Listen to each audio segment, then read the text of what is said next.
Earlier, during tuning of 20-80 meter loaded coil dipole antenna of VU2 X2 design, I used to trim the elements meant for 20 meter.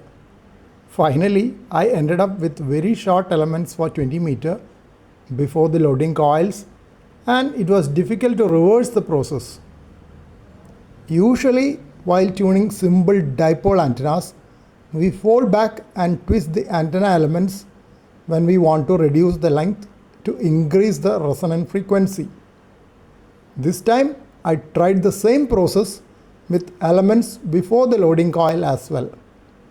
Folded back 12 cm into 2 before the loading coil on one side as an experiment. In effect, there were 3 layers of wire in that segment. It did shift the point of dip in SWR noted on nano VNA, both on 20 meter and the 80 meter segment, which is yet to resonate. In the bargain, I lost resonance on 30 meter amateur radio band. This was the antenna configuration before folding back. Folding back reduced 24 cm length in the 5 meter segment. On 30 meter band, SWR dip was at 10.2 MHz before the folding back experiment. SWR dip shifted to 10.3 MHz after folding back.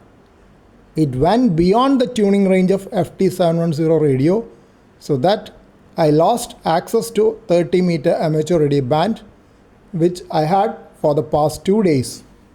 The SWR dip at 6.9 MHz near the 40 meter amateur radio band was not much affected, with only a minor increase in SWR from 1.813 to 1.927. That was tunable in the FT710 radio. SWR dip at 13.750 MHz shifted to 14.000 MHz after folding back, so that 20 meter band became tunable on my FT710 radio. So I am back on 20 meter band. Folding back and reducing length of 20 meter element before the loading coil by 24 cm, causing a segment with 3 layers of 12 cm each, has shifted up the SWR dip by 250 kHz.